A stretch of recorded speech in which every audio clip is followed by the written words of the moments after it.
মাটি, আপনার মাটি তার থেকে ভালো আছে, যার কারণে ফলনটা এরকম দাঁড়িয়েছে। তো আপনাকে বলি বাবু, তবু মাটি অম্লত্ব আছে। এই যে পানে 5.8 হচ্ছে, 5.8 দেখুন। আপনাকে যেটা বলছিলাম যে কালারটা শর্ট হয়ে যাওয়ার কথা বলছিলাম, যে কালারটা ফেড হয়ে যায়। এনার তো এই পানটা ভাঙার বয়স হয়েছে, এই কালার ফেড হয়েছে দেখুন প্রত্যেকটা পান। মানে আপনি হয়তো বুঝতে পারেননি ব্যাপারটা, আমি যেটা বলতে চাইছিলাম, যখন অম্লত্ব মাটি হবে এনারও ঠিক একই কেস। যেটা হচ্ছে দেখুন, এই যে ম্যাগনেসিয়ামের ঘাটতি হলে এখানে কিন্তু শিরাটা টান ধরবে। এই শিরাটা, এই যে জায়গাটা শিরাটা রাউন্ডে বলতে কখনো কখনো এরকম হয়ে যেতে পারে। আবার এই পাতাটা এইখান থেকে এইটুকুটা মোটা হবে, সাইডটা পাতলা হবে, আর এইটুকু জায়গা থেকে ব্যাপারটা হচ্ছে। এটার কারণ হচ্ছে যখন আপনি এনপিকে দিয়েছেন তার পরিমাণে সমপরিমাণ ম্যাগনেসিয়াম হয়নি। হয়তো ম্যাগনেসিয়াম দিয়েছেন, আমি কি বলছি, ধরুন আপনি 4 কিলো রাসায়নিক দিয়েছেন, এনপিকে দিয়েছেন, 4 কিলো ম্যাগনেসিয়ামের দরকার ছিল, সেখানে আমি 2 কিলো ম্যাগনেসিয়াম ব্যবহার করেছি। আর বাবা এটা তো গাছ বলবে, আমি বলবো। তাহলে এটা পরিমাণটা কিভাবে মিশ্রণ করব? 1:1 যা করবেন 1:1 দেবেন। যদি ক্যালসিয়াম দেন ওখানেও দেবেন। মানে ক্যালসিয়াম যদি 1 কিলো দিই, হ্যাঁ তাহলে আপনি ম্যাগনেসিয়াম 1 কিলো দিলেন। আর 19 যদি দেন 19 তাহলে 1 কিলো দেবেন। 19 যদি না ব্যবহার করেন বেটার হবে 13:45, 12:61 এইগুলো ব্যবহার করবেন, তাতে অনেক বেটার কাজ পাবেন। 19 সমস্ত 1 কিলো করে ব্যবহার করি। 28 জিরো ওখানে হচ্ছে আপনার সুপার মানে যেটা তো পটাশের আদপে নেই ওখানে। আপনার দরকার তো এই সমস্ত মাটির ক্ষেত্রে দেখুন, এই মাটিতে কী কী শর্ট আছে বলছি শুনুন। প্রথমত আমরা 16টা উপাদান দ্বারা এই পৃথিবীটা গঠিত হয়েছে। 3টে বায়ুমণ্ডল থেকে পাই, যেটা হচ্ছে carbon die oxide, oxygen, nitrogen. এটা বায়ুমণ্ডল থেকে পাই, মানে পয়সা না দিলেও পাই। তবু আমাদের শর্ট হয়, অক্সিজেনের শর্ট হলে আমাদের গ্যাস লাগাতে হয়। আবার গাছের যখন কার্বন ডাই অক্সাইড শর্ট হবে তখন আপনি কী দেবেন, বুঝবেন কী করে কার্বন ডাই অক্সাইড শর্ট? আপনার অক্সিজেন শর্ট হলে শ্বাসের প্রবলেম হলো, এর কার্বন ডাই অক্সাইড শর্ট হলে এ কী করে? আমরা যেটা ছাড়ছি ও সেটা গ্রহণ করছে, ও যেটা ছাড়ছে আমরা সেটা গ্রহণ করছি। উদ্ভিদের সঙ্গে এইখানেই তো প্রাণীগুলির একটা সম্পর্ক। তাহলে এই যে সম্পর্ক, যখনই আপনার দেখবেন যে আপনি মাটিতে আপনাকে কী কী শর্ট আছে, আমি যেটা বলতে চাইছি, এই 16টা উপাদানের মধ্যে 3টে তো পেয়ে গেলাম বায়ুমণ্ডল থেকে, বাদ বাকি zinc, boron, copper, magnesium, manganese, iron, chlorine, sulphur, calcium, এই করে যে 13টা উপাদান, এটা খনিজ পদার্থ। এই খনিজ পদার্থের মধ্যে আপনার এখানে 6টা খনিজ পদার্থ নেই, কম। মানে অতিরিক্ত রাসায়নিক কেমিক্যালস ব্যবহারের ফলে আস্তে আস্তে করে এর ক্ষমতাটা কমে গেছে।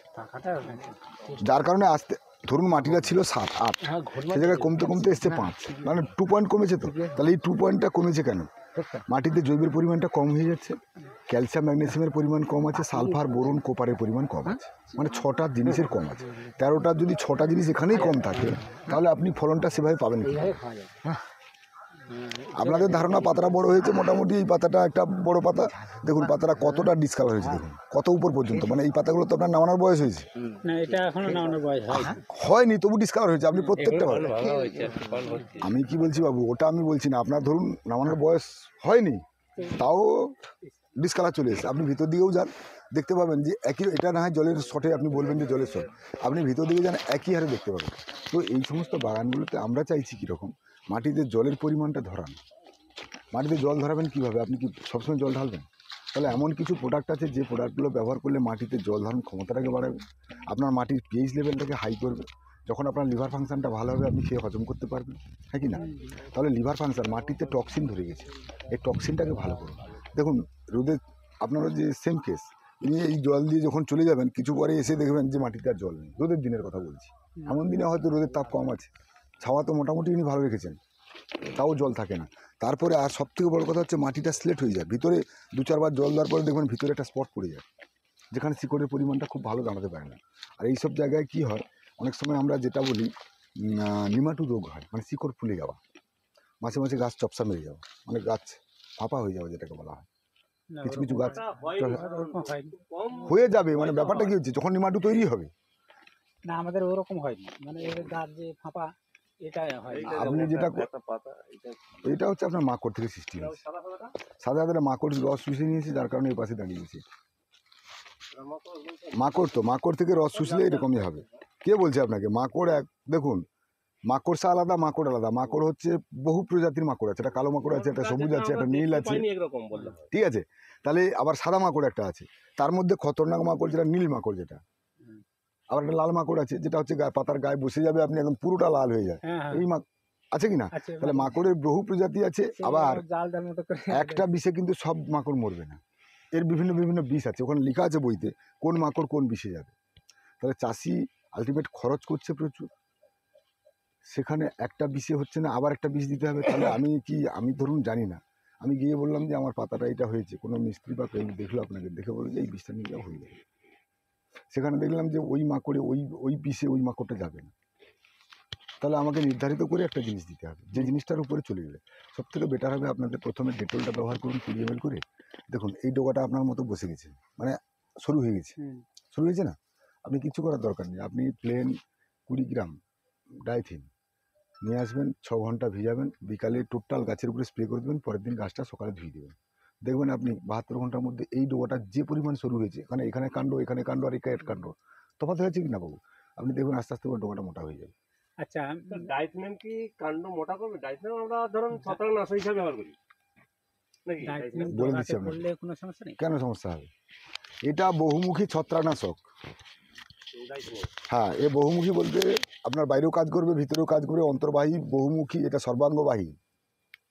কি বুঝলেন? ডাইথেনিয়াম 45 সর্বাঙ্গবাহী, মানে সর্ব অঙ্গে, মাটিতেও কাজ করতে পারে, উপরেও কাজ করতে পারে, মাটিতেও কাজ করে, সব জায়গায় কাজ করতে পারে। যখন আপনাদের অল্টারনেরিয়া ভাইরাসটা চলে আসবে, অল্টারনেরিয়া ভাইরাস বলতে যখন আমরা সার্কোস্পেরা, অল্টারনেরিয়া বা এটা পেরোনোস্পেরা, যে সমস্ত ভাইরাস যেগুলো হচ্ছে মাটির নিচে গেঁদি টাইপের হয়ে যায়, অল্টারনেরিয়া যখন হবে তখন কি হবে? তখন ডাইথেনিয়াম 45ও বিরাট কাজ করতে পারে। আপনি যখন সর্বাঙ্গবাহীটা পাচ্ছেন, ও কিন্তু ভিতর থেকে গিয়ে ওখানেও কাজ করতে পারে। আমরা না জেনে কী করি, চুনতুতে কিংবা কোপার জাতীয় কিছু ঢেলে দিলাম, হলো না তো না। তাহলে সঠিকভাবে আসতে হবে আপনাকে। তাহলে ডাইথেনিয়ামের দাম কত আর আপনার কোপারের দাম কত, দুটোকে তফাৎ করতে হবে। তাহলে ডাইথেনিয়াম আগে মারলে কোনো সমস্যা নেই, কীরকম সমস্যা হবে? কোনো সমস্যা নেই, পরের দিন ধুইতে হবে না? আর পরের দিন ধুয়ে দেবেন, আর নাইট দিলেও কোনো অসুবিধা নেই।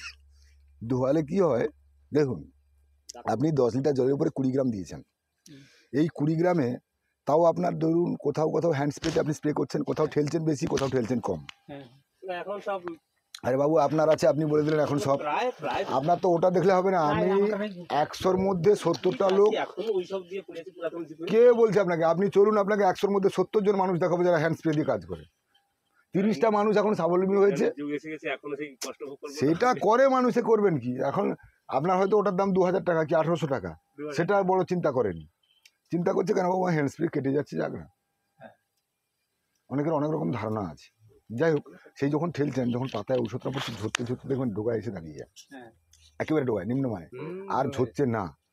এই রোদের সময় গাছ খাদ্য তুললে তো এটা তো খুব নরম, যখন খাদ্যটা পরিপাক করবে তখন কি অবস্থা হবে?